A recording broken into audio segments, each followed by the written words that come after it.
जब मोर बचन जाए और पड़ जाए फीका और संत बचन पत्थर कीली का, संत बचन पत्थर कीली का।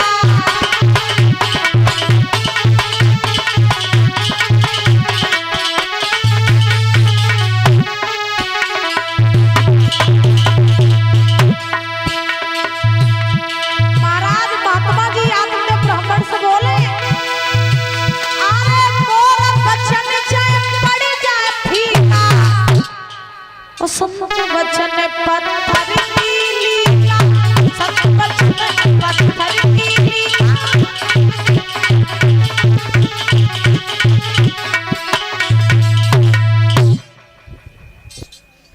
मोर बचन जाए और पड़ जाए फीका और संत बचन पत्थर कीली का। संत का वचन कभी खाली नहीं जाता है, इसलिए हमने तुम्हें जो फल दिया है, ये फल तुम अपनी पत्नी को जब खिलाओगे जा करके, तो हम ये दावे के साथ कह रहे हैं कि तुम्हारी पत्नी के गर्भ से एक संतान जन्म ले लेगी। मेरी बात मान ले। आत्मदेव ने महाराज वो फल ले लिया और बात मान ली। अच्छा, पहले के संत दादा वास्तव में संत होते थे, लेकिन कलयुग में सच्चा संत ढूंढना ऐसे है जैसे अंधेरी रात में सुई ढूंढना। आज के जमाने में 100% में तो 5% संत हैं और बाकी के महाराज। आज के संत ऐसे हैं, हम तुम्हें बताएं कैसे। सवेरे उठे, लाल पीले कपड़ा रंगे, लंबो टीका लगा, लंबी झोरी टांगी और पूरे गांव में भिक्षा मांगी और संजा के जो कछु मिलो सो बेच बाच के पौआ पी के नाली में डरे। कलयुग के संत ऐसे हैं महाराज। असल मायने में हम जानते ही नहीं है कि असली संत होता कैसा है, असली संत होता कौन है। याद रखो, संत हम ही लोग बनते हैं।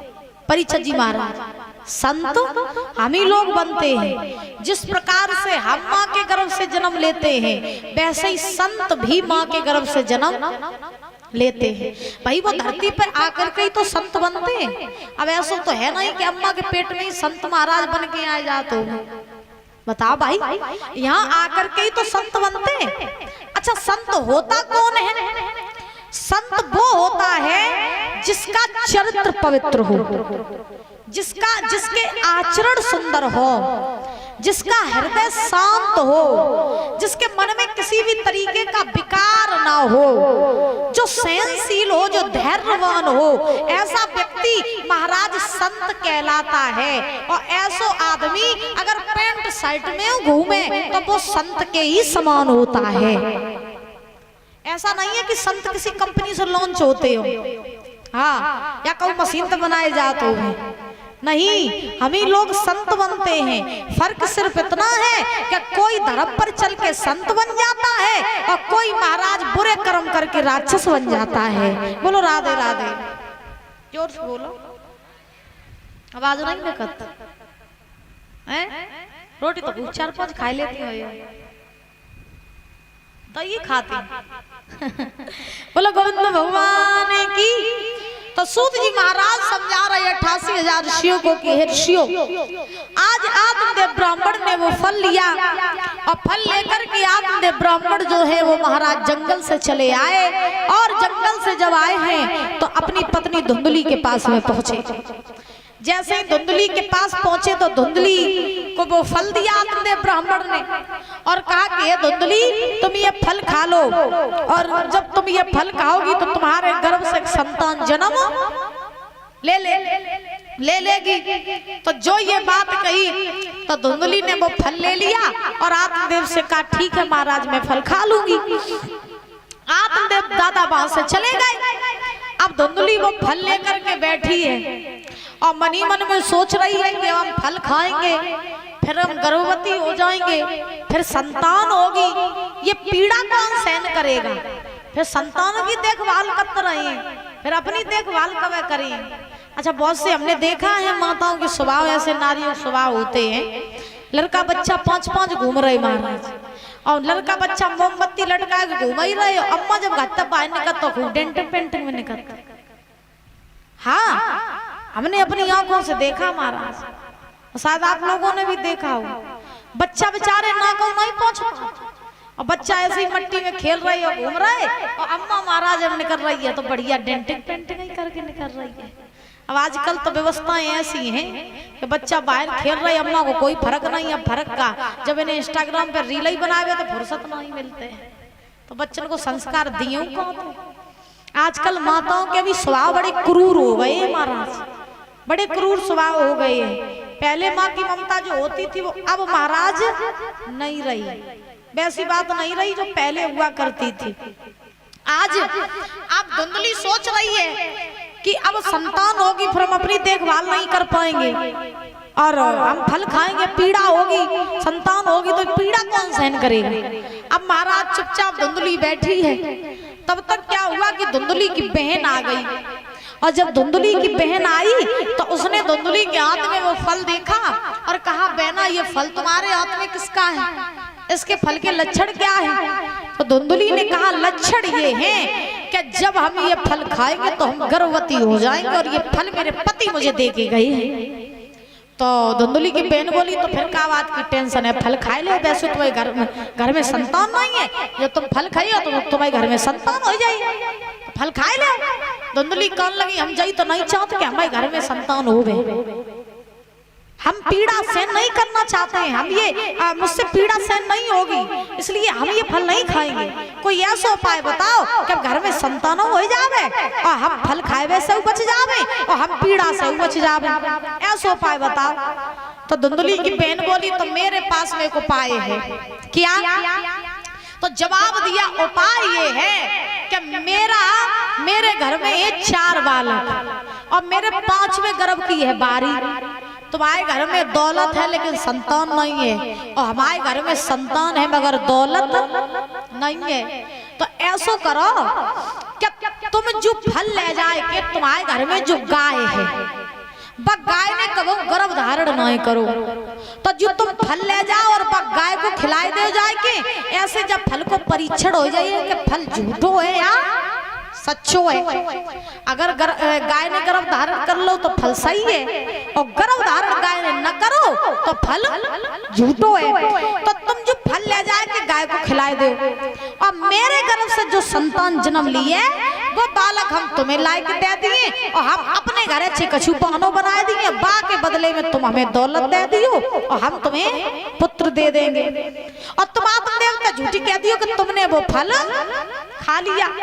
महाराज जब योजना बनाई तो धुंधली ने कही, ठीक, वो फल लेके धुंधली गई, गाय को खवाए दो।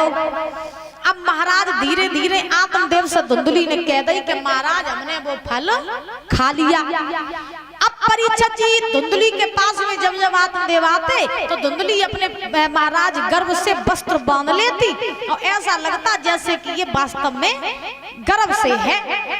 अब क्या हुआ कि इधर जब गाय ने वो फल खाया तो गाय ने गर्भ धारण किया, और इधर महाराज वो धुंधली की जो बहन थी उसके गर्भ के 9 मास पूरे भये। और जब धीरे धीरे महाराज धुंधली की बहन के गर्भ के 9 मास पूरे हुए तो एक बालक को उसने जन्म दिया। वो बालक लेकर के आई, उसने धुंधली की गोद में डाल दिया और अपने घर कह दी जाए कि हमारा जो गर्भ था वो खंडित हो गया। अब आत्मदेव को जब मालूम पड़ी कि हमारे घर में संतान वही है, लड़का ने जन्म लियो, तो आत्मदेव ने बड़ी खुशी मनाई। लेकिन आत्मदेव ने नहीं जानी कि लड़का जो हमारा है या धुंधली की बहन को है। खुशी मना रहे हैं। हुआ क्या? अरे अंगना में बजी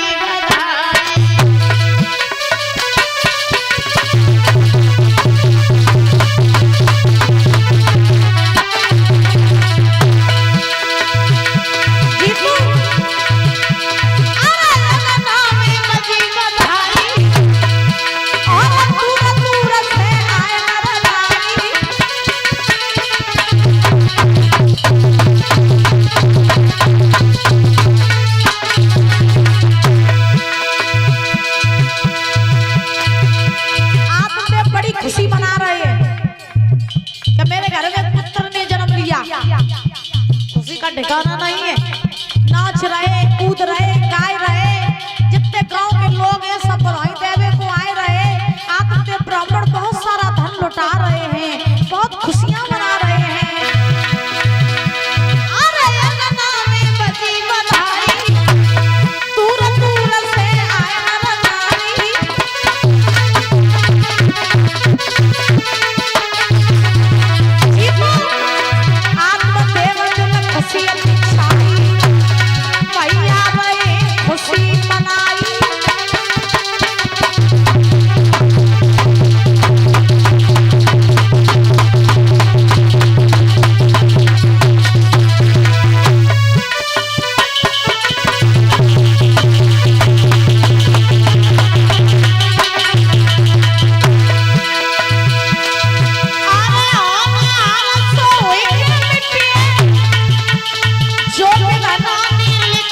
समझा रहे 88,000 ऋषियों को कि ऋषियों, आत्मदेव ने जब देखा कि मेरे घर में पुत्र हुआ, धुंधली ने जन आई बताई कि जो लड़का हमाओ है या हमारी बहन को है। धुंधली ने जय कही कि महाराज हमारे घर में लड़का ने जन्म लियो, मेरे गर्भ से जन्म लियो। तो आत्मदेव ने जानी कि हमाओ ही लड़का, लेकिन जन ही जानते कि लड़का तो धुंधली की बहन को है। अब क्या हुआ, आत्मदेव बड़ी खुशी मना रहे हैं।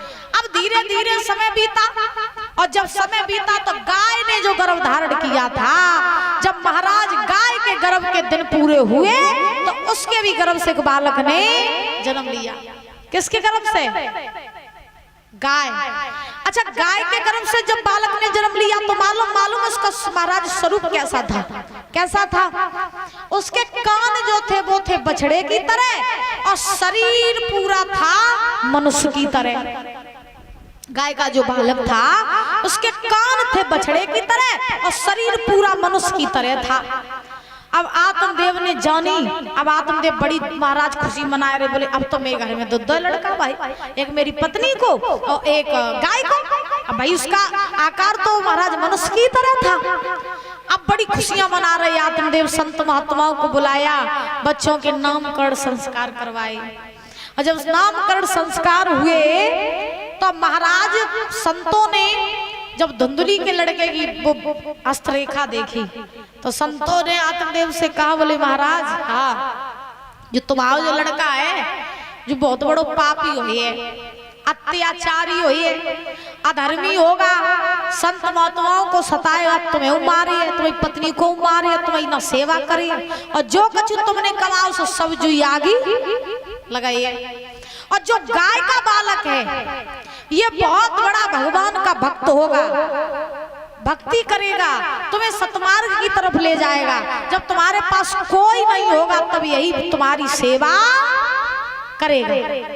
तो गाय का जो बालक है इसका नाम हम रख रहे हैं गोकर्ण, और जो तुम्हारा बालक है इसका नाम हम रख रहे हैं धुंधकारी। का नाम धरो? एक पति का बात। तुम बड़ी टेंशन में बैठे का तो हाँ धुंधकारी, ऐसे जोर के बोलो करो, एकदम दबो ना करो का तो बोलो गंध भगवान की। महाराज धुंधकारी नाम रखा गया। अब क्या हुआ कि जब धीरे धीरे धीरे धीरे महाराज ये धुंधकारी बड़ा हुआ तो धुंधकारी महाराज बचपन से ही पापाचरण करने लगा, और इधर गोकर्ण महाराज जो है ये भगवान का भजन करने लगे। इन्हें का तो मतलब नहीं मोह माया थे, महाराज भगवान के भजन में लीन रहते हैं। अब धुंधकारी जब पाप करने लगा, छोटे छोटे बच्चों के साथ खेलने जाता, किसी को जल में डाल देता, किसी के साथ कुछ करता, किसी के साथ कुछ करता, ऐसे पापाचरण कर रहा है ये धुंधकारी। अब शिकायत आने लगी आत्मदेव के ढेंगो, तो आत्मदेव महाराज धुंधकारी से कुछ नहीं कहते और ये सोचते कि अकेला ही लड़का है, आज नहीं कल सुधर जाएगा, आज नहीं कल सुधर जाएगा। अच्छा देखो, बच्चों को बिगाड़ने वाले भी उनके माँ बाप और बच्चों को सुधारने वाले भी उनके माँ बाप। लोग ये कहते हैं कि जैसी संगत वैसी रंगत, बच्चा जैसी संगत करेगा वैसा ही उसके ऊपर रंग चढ़ेगा। लोग ये नहीं कहते हैं जैसे कोई लड़का है या किसी गलत संगत में पड़ जाए तो लोग कहते हैं अब तो वो गलत संगत में पड़ गया है, अब तो वो बेकार हो गया। लेकिन देखो एक बात हम आपको बता दें कि आपके लड़के या लड़की के अंदर अगर माँ बाप ने आपने अच्छे गुण डाले होंगे, अच्छे संस्कार डाले होंगे, अच्छे विचार डाले होंगे, तो वो कितने भी बुरे लोगों के पास में चला जाए वो कभी बुरा बन के नहीं आएगा। और अगर महाराज आपने गुण अच्छे नहीं डाले, संस्कार अच्छे नहीं डाले और महाराज वो हमेशा से ही बुरा बन के रहा आपके घर में, आपकी नजरों के सामने, तो बाय तुम चाहे कितने वो अच्छे लोगों में बैठा दियो वो कमाऊ भलो बन के नहीं आइए। माँ बाप का ये फर्ज होता है बच्चों को बनाना, बच्चों को बिगाड़ना। खैर हमारे प्रदीप भैया जी के तो बच्चे बड़े ही संस्कारी हैं, इतने छोटे छोटे बच्चे हैं। ये सुबह हमसे बातें कर रहे थे तो वास्तव में ना महाराज ऐसे छोटे छोटे बच्चे कहीं कहीं भाग जाते, कहीं कहीं भाग जाते, ना बोलने की सभ्यता है, ना चलने फिरने की सभ्यता है, ना दूसरों से बात करने की सभ्यता है। लेकिन आज हमारे प्रदीप भैया के बच्चों से जब मैंने सुबह बात की, ऐसे छोटे छोटे हैं, बड़े प्यारे हैं, तो लगा कि हाँ माँ बाप ही बच्चों को बिगाड़ ले और माँ बाप ही बच्चों को सुधार ले। और काफी माँ बाप के अंदर तो ये रहता है, एक लड़का है आज नहीं कल सुधर जाएगा, आज नहीं कल सुधर जाएगा, क्या ही मारो, मारेंगे तो लग जाएगी। अबे तुम जब छोटे पे बस सुधारे हो नहीं, और जब वो बड़ो हो जाए तो फिर ले लठिया तुम्हें ही सुधारे। हम बता रहे हैं आप, फिर ले लठिया तुम्हें सुधारी। माँ बाप कहते हैं अरे बड़ा हो जाएगा तो सुधर जाएगा, बड़ा हो गया नहीं सुधरा, फिर माँ बाप कहते हैं अरे ब्याह कर दिए, घर में घरवाली आ जाए तो बस सुधार लिए आए कान पकड़ के। हैं जब भाई तुमने ना सुधार पाओ तो घरवाली सुधार लिए आए। बताओ, जो तो फंदा होते महाराज कि हमने नहीं सुधार पाओ तो वो घरवाली सुधारे आए। जो एक बार बिगड़ जाता है फिर वो कभी सुधरने का नाम नहीं लेता है। याद रखो, यही हालत आज आत्मदेव ब्राह्मण की है कि धुंधकारी जब पापाचरण करने लगा तो परीक्षक जी आत्मदेव कुछ नहीं कहते और ये कहते बोले बेटा ये सब कुछ है तो तेरा ही, जितना खर्च करना हो तो खर्च कर, अरे हम फिर और मेहनत करके कमा लेंगे। एक बात और बताएं, लगा दे आग पानी में जवानी उसको कहते हैं और लुटा दे बाप की दौलत हरामी उसको कहते हैं। याद रखो, जो बाप की दौलत पर ऐश करते हैं महाराज वो बच्चे अच्छे नहीं होते हैं। जीवन जीने का आनंद कब आता है? जीवन जीने का आनंद तो तब आता है जब दौलत हो तुम्हारी और ऐश कर रहा हो तुम्हारा बाप। बोलो राधे राधे। हाँ, तब जिंदगी जीने में अच्छा लगता है हमारा। अब बहुत से लड़का जैसे कोई शराब पीता हो, लड़का नौजवान, उससे कहो वो शराब क्यों पीते हो, तो जवाब ये आता है बोले हम तो अपने बाप की पियत, तुम्हारे बाप की पियत क्या? उसका जवाब ये आता है भाई जब अपनी दौलत पे पियो तब तुम्हें एहसास हुई है कि बाप कैसे कमाते हो। हाँ, दूसरे की कमाई हुई दौलत पे तो तुम खूब उछल लेते, जब खुद कमाई हो तब एहसास होता है महाराज। हाँ, जाके ना फटियो पैर बिमाई वो पीर पर आई, क्या जाने। बोलो गोविंद भगवान की। आज सूत जी समझा रहे हैं कि हे 88,000 ऋषियों, धुंधकारी ये बड़ा हुआ धीरे धीरे, और जब बड़ो भाव तो अब तो महाराज शराब, जुआ, मांस, पराई नारी की संगत, ये सब बुरे काम करने लगा। और जो कछु आत्मदेव ब्राह्मण को रहे सो सब महाराज धीरे धीरे ले जाने लगा। जितना धन था वो सब महाराज विनाश कर दिया, सारा धन बर्बाद कर दिया। अब आत्मदेव महाराज मुंह लटकाए बैठे, बोले अब तो जने सब बर्बाद कर दो। अब महाराज पहले रोक लेते तो बर्बाद न करतो। अब तो आत्मदेव बड़े दुखी कि अब ये शराब पी रहा है, जुआ भी खेलता है, ये मांस भी खाता है, पराई नारी की ये संगत भी करता है, अब करें तो करें क्या? तो धुंधकारी धीरे धीरे करके सारा धन ले गया और सारा धन महाराज बर्बाद कर दिया, सारा धन। अब एक दिन धुंधकारी आत्मदेव के ढंगा आओ, पिताजी बोले हाँ धन चाहिए। आत्मदेव कहने लगे दुश्मन जितो धरा तो तू सब लइया है, तूने कहू जुआ, कहू शराब, कहू मांस, कहू तूने पराई नारियल पे लुटाए दो। अब का लेना हो हमारी डेंगा, अब हमारी डेंगा कछु नहीं, हमें हार रही है, सो ले जा दुश्मन, जब बेच के खाए ले जाए। अब महाराज धुंधकारी से जब बातें कही सो परीक्षक जी महाराज धुंधकारी को तो क्रोध आ गया। आदमी को विनाश करने वाली 4 चीजें होती हैं, 4। कौन कौन? शराब, जुआ, मांस और पराई नारी की संगत। जीवन में सब करियो लेकिन जिन 4 चीजों से दूर रहियो। जो 4 चीजों में तो एक अपना ले पे तुम जमानों के बाको उद्धार होवे वालो नहीं है। हाँ, विनाश होगा ही। और जो 4 चीजों से दूर हो जात फिर महाराज भाई सर्वश्रेष्ठ बन जाता।